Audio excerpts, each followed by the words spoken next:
Jimmy Williams. I spent decades honing my photographic skills and developing my artistic vision. Generating a body of work that I'm proud of takes an enormous amount of focus, time, energy, and expense just to capture the images and then mold those images into a cohesive body of work that defines who I am.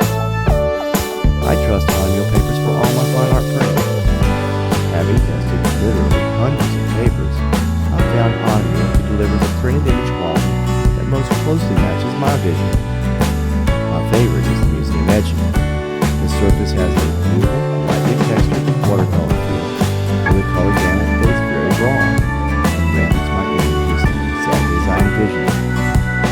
The weight gives the paper a very nice substantial feel, and I'm very confident in Hahnemuhle's archival standards.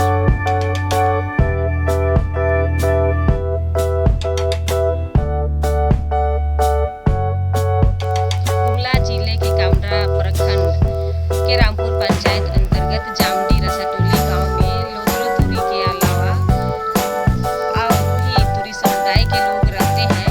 इनका कुल जनसंख्या 30 है और इनका मुख्य पेशा है बांस का सामान बनाकर बाजार में बेचना और अपना जीविका उपार्जन करना।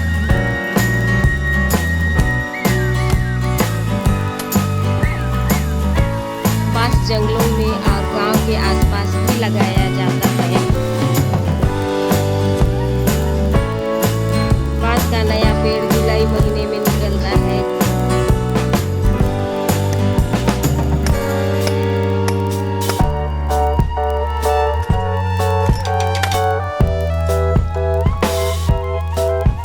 जब बांस बड़ा होकर पक जाता है तब तुरी समुदाय के अलावा किसान लोग भी कई तरह के कामों में इसका उपयोग करते हैं।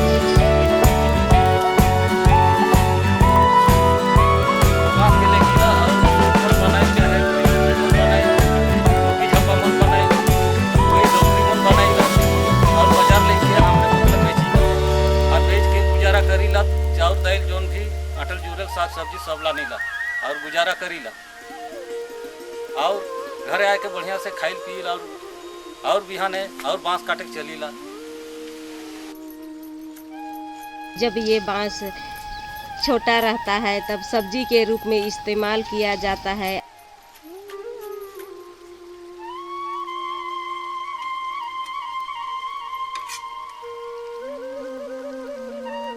किसान घर का छप्पर छाड़ते हैं और घेरा लगाते हैं। इसके अलावा और भी कई काम करते हैं। बांस से हमें शुद्ध हवा भी मिलता है। इसकी लंबाई 25 से 30 फीट होती है।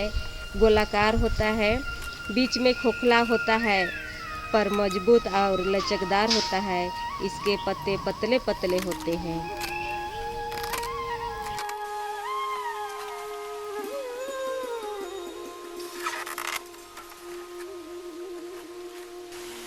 तोहर गांव में कितना तुरी समुदाय हैं? कई परिवार? हमारे गांव में कम से कम 12-13 परिवार ही सब अपन अपन बनाए ना? सब अपन अपन बनाइला।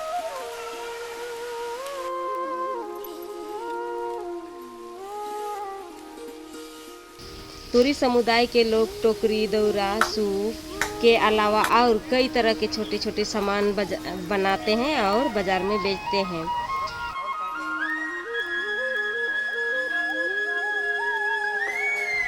वाह रे बांस, हवा के झोंकों में हिलते डुलते मस्त मौले हाथी की तरह लंबे लंबे चिकने चिकने गगन चुमने की इच्छा रखने वाले। वाह रे बांस।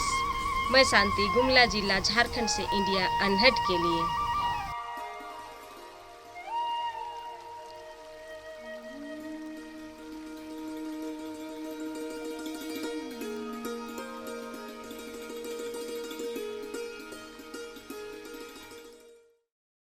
Hi, I'm Charlotte O'Brien, Director of BioBamboo, an organization set up to look at what bamboo could do to help with the problem of global warming. CO2 is measured right here in Hawaii every month. It has been done since 1958. As you can see by the chart, we go up, up, up. We're increasing at a rate of about 2 parts per million every year. Right now at about 390 parts per million, heading towards 450 parts per million, which is considered the tipping point. That gives us 25 to 30 years to begin to resolve this problem. Climatologists have said that we need to replant the world's forests, rejuvenate the world's soils, draw down CO2 levels, and reduce our emissions. NASA's Goddard Institute has given us a mandate of drawing down 36.85 gigatons per year for 30 years to return the Earth to balance. That is an enormous amount of CO2. CO2 can only be drawn down by natural forces. There's no magic vacuum cleaner out there that's just going to pull it down for us. We must work in conjunction with nature. Doesn't matter how much we reduce our emissions, we still have to pull down what's there or global warming will continue to increase. Buckminster Fuller encouraged us to solve the problems that he saw coming towards humanity by using systems that were integrated and mimicked nature herself. The BioBamboo system does just this by drawing down CO2 levels, environmental restoration, microclimate balancing, rural poverty alleviation, soil rejuvenation, reforestation with bamboo, new technology deployment, food security, erosion control, and bamboo as a building material. Bamboo is a climate change hero. This is bamboo right here in Hawaii. That is a 6-year-old plant. It has more than 100 culms, and as you can see, it's also very tall. Bamboo comes out of the ground at its full diameter. It takes about 2 months to reach its full height, and then it takes after that 3 years to mature. So you're actually harvesting a culm after just 3 years. The beautiful part about bamboo is you're only harvesting 25 to 33% of each plant in any 1 year. That leaves the roots and the majority of the culms to hold back erosion, which makes it particularly wonderful for growing along rivers and on steep hillsides. Bamboo also balances the microclimate because of its mass. Bamboo is also a pioneer plant. You can see that these plants have been planted in the middle of a lot of weeds, and 5 years later, with no chemicals and no hand weeding, it looks like that. This also is in Hawaii, out at Whispering Winds Bamboo. Bamboo has the same caloric value as wood. According to Stanford University, there are 1.8 million square miles of abandoned croplands. That's nearly 7 times the size of Texas. Bamboo can grow on abandoned and marginal lands that cannot be used for agricultural purposes, meaning that it is a biomass crop that will not compete with food production. The United Nations has proven that bamboo can restore depleted soils. Dr. Mi Han of Saigon University decided to prove that it could also grow in some of the worst soils in the world, choosing the Iron Triangle of Vietnam, an area that was bombed repeatedly during the war. And after 3 years, the bamboo looked like this. Those little bumps that you see down at the bottom, that's actually earthworm castings, because bamboo has a way of rejuvenating soil that the earthworms are then drawn back into it. With 1,200 different types of bamboo, different species, there are some that are drought resistant, giving great hope for the sub-Saharan desert areas. Bamboo also produces food at the rate of 1 ton per acre per year. There is a lot to love about bamboo. Over 1 billion people live in bamboo houses, all different shapes, using it for fencing. But because of a technology that came about in 1955, we are now able to preserve bamboo in a simple technology, so that now even millionaires can live in beautiful bamboo houses.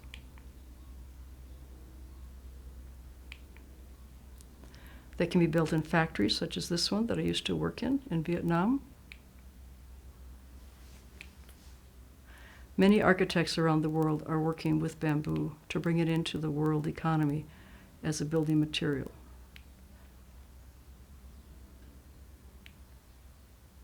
The Chinese are specializing in taking bamboo and making it 3D dimensional and building 100% bamboo houses from that.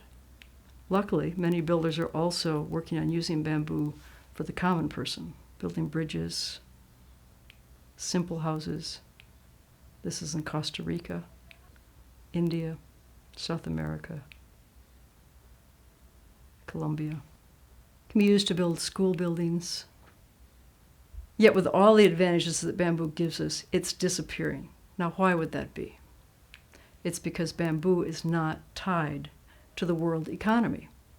People grow bamboo, they harvest bamboo, they bring it down rivers on rafts that they've made out of bamboo. They drag it on mules. They bring it by bicycle. They bring it to the traders, who then put it on trucks and transport it a very short distance, usually to places that make things like chopsticks or something that is unfortunately polluting. Here you see a very large sawdust pile by a river that's either on fire or giving off methane or floating down the river. Here you see in China, in this particular town, they produce 2,000 tons of bamboo sawdust a day, put it in simple boilers, and then allow it to pollute. So it's time to think out of the box, like Buckminster Fuller would. The question is, what would it take to make farmers in the tropics and subtropics spontaneously plant more bamboo on their marginal lands? And the answer is, give it a good market price. Tie it to the world economy. So what would tie bamboo to the world economy? Making it a designated biomass that replaces fossil fuels. And then, of course, people will plant it. There's a new cutting-edge technology that can convert bamboo biomass to carbon-negative biofuels. It's called pyrolysis. There are 7 different types in the world. We prefer the auger style. It can take bamboo biomass, run it through a machine that can be put into high-cube 40-foot containers and shipped any place in the world, plugged together in a plug-and-play sort of system that can then start producing not only thermal energy for industry, but also electricity, biofuels, and most importantly, biochar. I say most importantly about biochar because it is the black gold of climate stabilization. Biochar with microbes sequesters atmospheric carbon for millennia. It's a powerful soil amendment. It increases water holding capacity. It retains nitrous oxide in the soil. Nitrous oxide is 210 times as dangerous as carbon dioxide. It rejuvenates soil life. It increases food security. It increases beneficial microbes. And those microbes further sequester carbon in the form of glomalin via the liquid carbon pathway. This is an example in Colorado of Hope Mine, which could not grow anything because of the mine tailings. But 13 months after they applied biochar with microbes, it's begun to grow vegetation again. Biochar can also be used in smokestacks to reduce emissions, and once it's dirty, it can be taken out and cleaned through a pyrolysis system again and reused. Biochar makes soils rich, as you can see the 2 different soils here. Biochar sequesters carbon for 1,000 years. That is 85% pure carbon. It was once in the atmosphere. Now it's sitting in a form that will sit in the soil for over 1,000 years. The reason biochar is so effective is because it has a very high surface area that allows microbes, particularly mycorrhiza, to live inside the biochar. It makes mycorrhiza flourish. Mycorrhiza is a microbe that grows in combination with 90% of all plants. It's a symbiotic relationship in which the plant over-photosynthesizes by 40 to 50% and exudes those carbohydrates down to the mycorrhiza. The mycorrhiza then go out into the soil and bring back nutrients that the plant would otherwise not be able to get. When there are drought conditions, mycorrhiza can go out and bring back water. But perhaps most importantly for climate change, mycorrhiza sequester carbon in the soil through a system of taking the carbohydrates given to it by the plant and turning it into glomalin, which is what gives soil that wonderful tilth, making more room for additional water to soak in when the rains are heavy rather than rolling down to the valley. So this glomalin is a form of carbohydrate in the soil. In soils that are farmed sustainably, it has been recorded as much as 32 tons of carbon dioxide have been sequestered per year per hectare. This is an essential part of our system. Biochar is easily added to soil. And in the experiments that have been done around the globe, biochar has the ability to double and sometimes triple crop yields. In this slide, you can see this young man has a cornstalk in his right hand with lots of roots. In his left hand, very few roots. The difference is biochar with microbes. It's easy to add biochar to the soil. It makes it nice and fertile, increasing crop yields. So that's where the exponential drawdown of CO2 comes in our system. We have our main pyrolysis system that takes in about 120 tons of biomass per day. And from that, there's enough biochar generated in 1 year to treat 11 square miles of croplands. The increase in the biomass of the crop yields of that 11 square miles is then enough to make more biochar in farmer retorts locally positioned to cover another 3 square miles of cropland. And from that, again, through farmer retorts, another square mile. So you get this exponential drawdown of CO2. A farmer retort is a simple brick kiln oven that can be built out in any place. And each brick kiln oven can service about 200 acres per year of additional biomass from crops. We've done the math. There is an exponential drawdown. After about 35 years, you've drawn down 1/4 of a gigaton in that year. So the system is this. The CO2 goes into the bamboo. It also goes into the ground under the bamboo. Some bamboos are nitrogen fixers, as well as the companion plants that are also nitrogen fixers. The bamboo is used as a biomass that goes into pyrolysis that produces electricity, thermal energy, bio-oil, and biochar. The biochar is put on agricultural fields that then increases their crop yield, and that additional increase goes into farmer retorts that make additional biochar, and that additional biochar goes in onto additional farmer fields, so you have an exponential drawdown. So carbon is sequestered in 5 ways: in the roots and soils under the bamboo, in the bamboo biomass itself that becomes biochar, in the soil under the agricultural fields, and in the biochar that comes from the resultant increased biomass from the crop fields, and then also by replacing fossil fuels. So if people are silly enough to still keep cutting down old-growth forest, which often kills all the mycorrhiza because mycorrhiza cannot live without a host plant, and they cannot live when they're subjected to the sun. It's happened even here in Hawaii, where now we have desert where once we had beautiful forest. Biochar, together with microbes, gives us hope of bringing places like that back into fertility. So another Buckminster Fuller moment. The question is, who wants to do the work? Who will do the work to draw down carbon dioxide? Who will help nature do this for us? And the answer is, there happen to be about 3 billion people on the earth that are either unemployed or underemployed. I call it the bamboo culture of people that tread lightly upon the earth. A lot of their work is handwork, but from my extensive time in Vietnam, I find them to be very happy at their handwork. This is a school teacher watering his bananas with his wife. They use infrastructure that's been put there by their ancestors. This is actually one of the best paying jobs in this entire region. It would help this area if some of the outside income from the world economy were to come into it without changing it too much. One reason the bamboo culture can live on so little money is that a house costs $3,000. Oftentimes people go out and collect their own rocks to make that house, or someone brings them rocks down the river that were collected upstream.